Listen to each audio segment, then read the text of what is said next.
Assalamualaikum warahmatullahi wabarakatuh.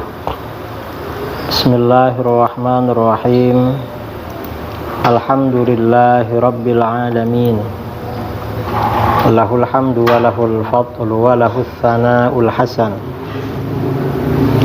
Ashhadu an la ilaha illallah wahdahu la syarika lah. Wa ashhadu anna sayyidana Muhammadan abduhu wa rasuluh. Allahumma salli ala sayyidina Muhammadin tibbil qulubi wa dawaiha wa afiyatil abdani wa shifaiha wa nuril absari wa diyaiha wa qutil arwahi wa ghidhaiha wa ala alihi wa sahbihi wa barik wa sallim, amma ba'du. Saudara-saudara kaum muslimin dimanapun Anda berada, pada kali ini kajian kita seputar gelar Habib dan nasab kaum Sadah Alawiyin alaihimussalam.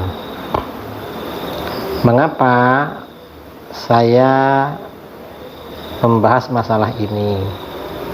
Karena banyak permintaan agar saya membahas masalah gelar Habib ini dan nasab kaum Sadah Alawiyin. Jadi begitu. Jadi artinya ini menjawab beberapa pertanyaan. Pertanyaan pertama, ada pertanyaan, apakah gelar Habib itu Islami, gelar yang Islami? Jawabannya, gelar Habib itu jelas gelar yang Islami, sama dengan gelar Kiai, Agus, Lora, Ajengan, Buya, Abu, Tuan Guru, dan lain-lain. Jadi gelar ini sangat Islami. Mengapa ini gelar Islami? Karena gelar tersebut memang tradisi yang berlaku di kalangan umat Islam, bukan di kalangan lain. Itu memang gelar yang menjadi tradisi dalam Islam. Dasarnya mana kalau itu Islami? Di dalam Al-Quran Allah subhanahu wa ta'ala berfirman, khudhil afwa wa'mur bil urfi wa a'rid anil jahilin. Al-A'raf ayat 199. Jadilah engkau pemaaf dan suruhlah orang mengerjakan uruf. Uruf itu artinya tradisi yang baik, serta berpalinglah daripada orang-orang yang bodoh. Ini Al-Quran surah Al-A'raf ayat 199. Jadi di dalam ayat ini ada perintah dari Allah kepada baginda Rasulullah SAW agar menyuruh umatnya mengerjakan tradisi yang baik. Tradisi itu artinya ya kebiasaan yang sudah berlangsung. Nah, ketika membicarakan ayat ini, Al-Imam Asy-Sya'rani radhiyallahu an berkata, Imam Asy-Sya'rani ini ulama terkemuka ya di kalangan ulama Syafi'iyah dan kalangan Sufi. Beliau punya kitab terkenal namanya Al-Mizan Al-Kubra. Juga punya kitab At-Tabaqat Al-Kubra dan kitab-kitab lain dalam tasawuf yang berlaku di kalangan para kiai, guru-guru kita. Nah, Imam Asy-Sya'rani dalam kitabnya Tanbihul Mughtarrin Awakhir al-Qarnil Ashir ala ma khalafu fihi salafahum at-tahir, beliau mengatakan, wa min akhlaqihim ayis salafis salih radhiyallahu anhum tawaqqufuhum an kulli fi'lin aw qawlin hatta ya'rifu mizanahu 'alal kitab was sunnah awil 'urfi li'anna al-'urfa min jumlatis syari'ah. Qala Allah ta'ala khudhil 'afwa wa'mur bil 'urfi wa a'rid 'anil jahilin. Ini dari kitab beliau Tanbihul Mughtarrin halaman 22. Artinya kurang lebih begini. Di antara budi pekerti kaum salaf yang soleh radhiyallahu anhum ulama salaf yang soleh ya, adalah berhentinya mereka dari setiap perbuatan atau ucapan. Artinya mereka gak melakukan sesuatu, gak mengucapkan sesuatu sampai mengetahui pertimbangannya menurut Al-Quran dan hadis. Itu menurut Al-Quran bagaimana, menurut hadis bagaimana. Kalau gak ada, atau tradisi, menurut tradisi bagaimana. Nah, mengapa tradisi menjadi pertimbangan? Tadi dikatakan li'annal urfa min jumlati syariah, karena tradisi termasuk bagian dari syariah.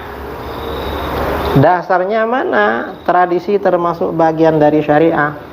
Allah Subhanahu wa ta'ala berfirman dalam Al-Quran, khudhil afwa wa'mur bil urfi wa'arid anil jahilin.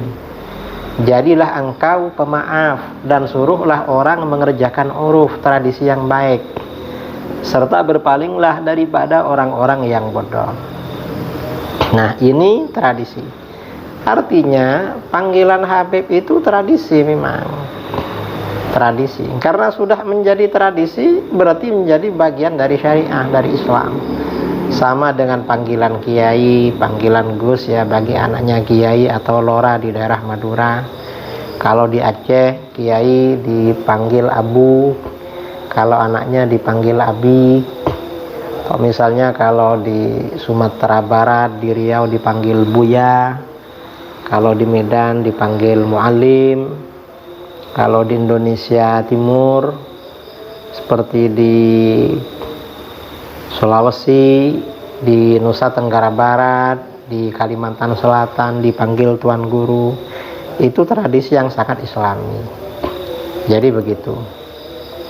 Nah, di negeri Hadramaut Yaman, gelar Habib ini biasanya disematkan kepada mereka yang memiliki hubungan nasab dengan Sayyid Alwi bin Ubaidillah bin Ahmad bin Isa al-Muhajir ilallah alaihimussalam. Jadi keturunan Sayyid Alwi bin Ubaidillah. Nah, gelar Habib ini menjadi tradisi khusus mereka sejak masa Al-Habib Umar bin Abdurrahman Al-Attas radhiyallahu anhu. Jadi sejak masa Habib Umar Al-Attas tradisi.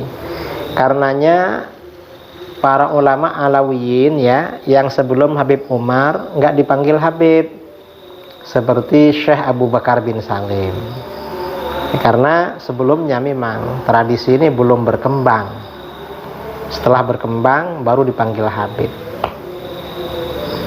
Ini gelar Habib ya. Ini pertanyaan pertama. Kemudian pertanyaan kedua. Ini ada pertanyaan kedua. Ini bertanya pada saya ya, sebagian netizen tanya, apakah Sadah Alawiyin yang sebagian menyebar di Asia Tenggara dan diberi gelar Habib itu memang keturunan Rasulullah Shallallahu Alaihi Wasallam? Yang Habib yang asli maksudnya ya. Nah, jawabannya iya. Mereka memang keturunan Rasulullah Shallallahu Alaihi Wasallam dari jalur Sayyidina Husain bin Ali radhiyallahu anhuma, atau Sayyidina Husain bin Ali alaihi wassalam. Dari jalur itu memang keturunan Rasulullah Shallallahu Alaihi Wasallam. Nah, ada pertanyaan, apa dasarnya bahwa mereka adalah keturunan Rasulullah Shallallahu Alaihi Wasallam? Jawaban kita, para ulama kita, seperti Sayyid Murtada Az-Zabidi yang mengarang syarah Ihya Ulumuddin ya.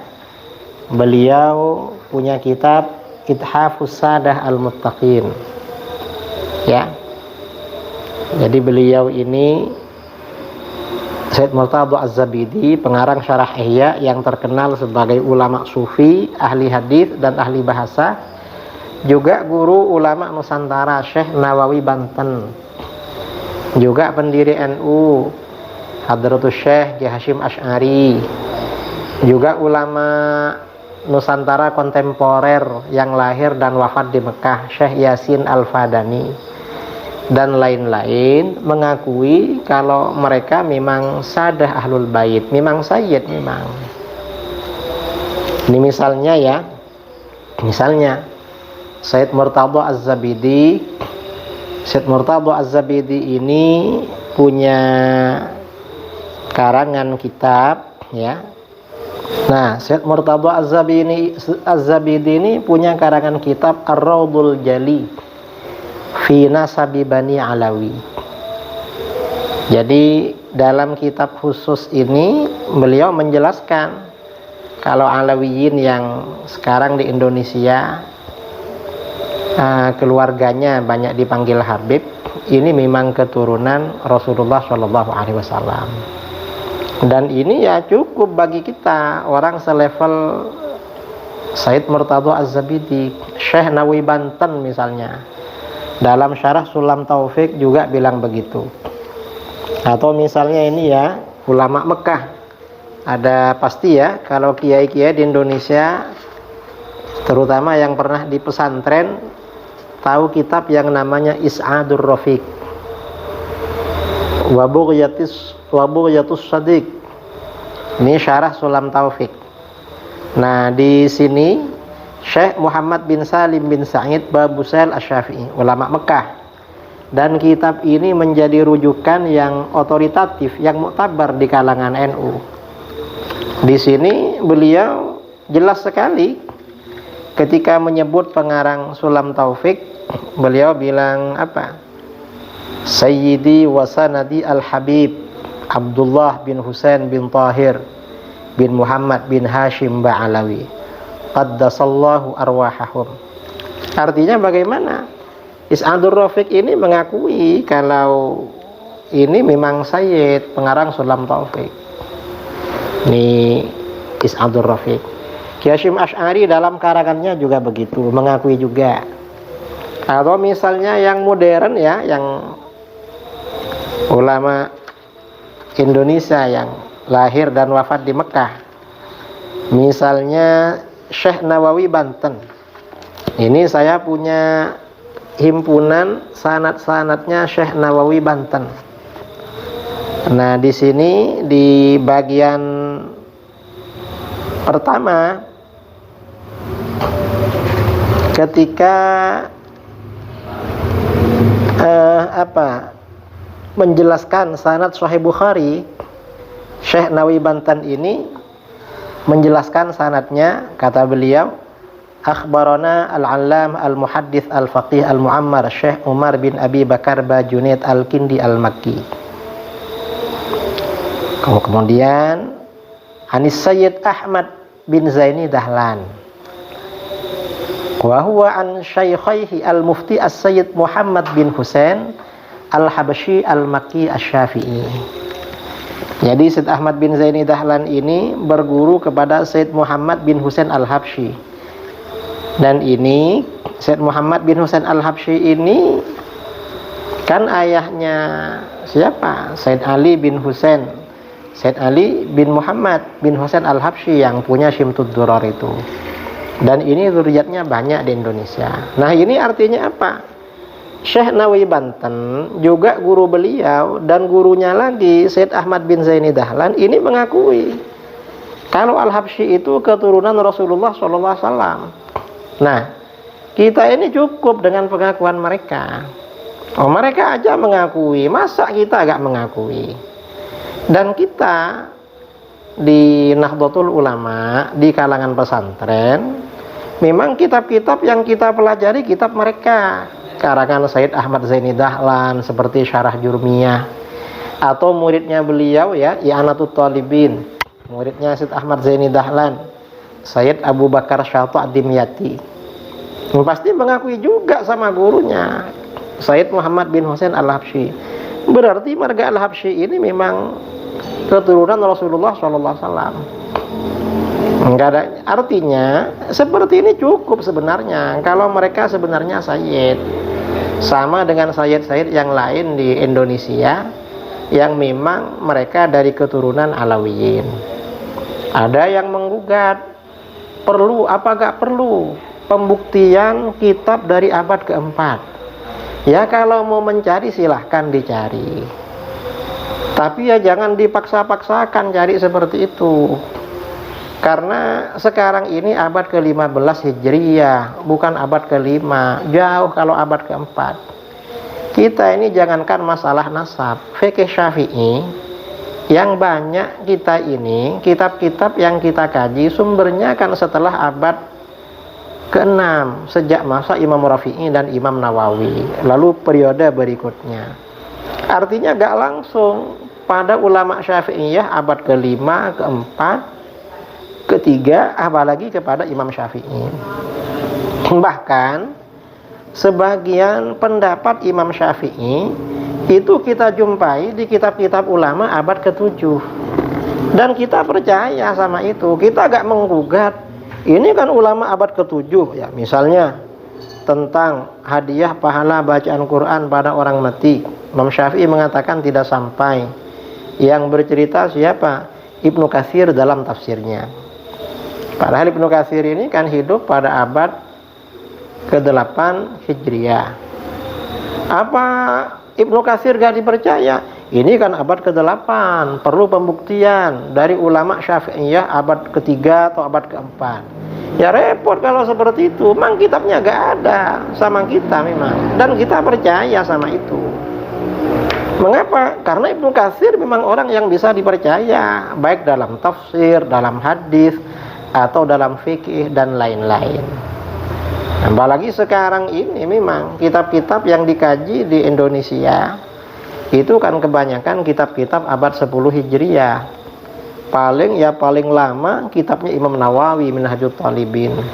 Tapi syarah-syarah kitab Minhaj itu rata-rata yang dikaji kan syarah-syarah yang ditulis pada abad ke-9 dan ke-10, seperti Syarah Mahalli, kemudian yang abad ke-10 seperti Tufahnya Imam Ibnu Hajar, Mughniul Muhtaj, Syekh Khatib Asy-Syirbini, kemudian Nihayatul Muhtaj dan lain sebagainya.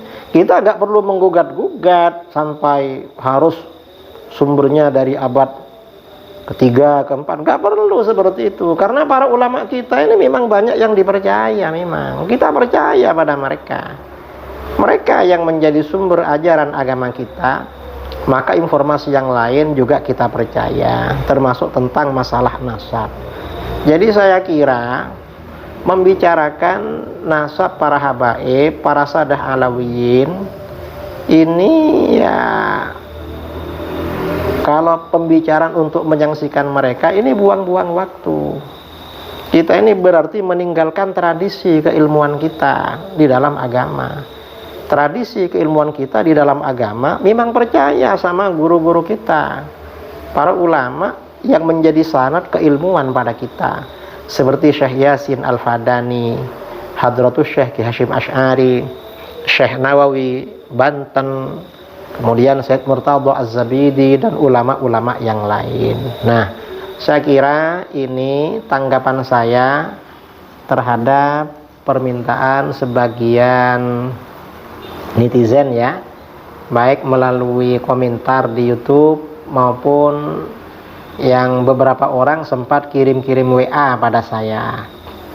Ya sebenarnya kalau dilacak di kitab-kitab nasab ya ada juga sebenarnya, tapi kalau seperti itu kita ini seakan-akan gak percaya sama guru-guru kita, ulama kita. Ini bahaya saudara. Kalau kita ini kurang percaya kepada Syekh Nawawi Banten, Ki Hasyim Asy'ari, Syekh Yasin, Syekh Murtadha, ini bisa kita akan percaya sama berkah. Jangan-jangan nanti kita agak berkah ilmunya. Kalau bagi kita agak berkah, gimana bagi generasi yang akan datang? Ini yang perlu kita jaga. Sekian, mudah-mudahan bermanfaat. Allahu a'lam bishawab. Assalamualaikum warahmatullahi wabarakatuh.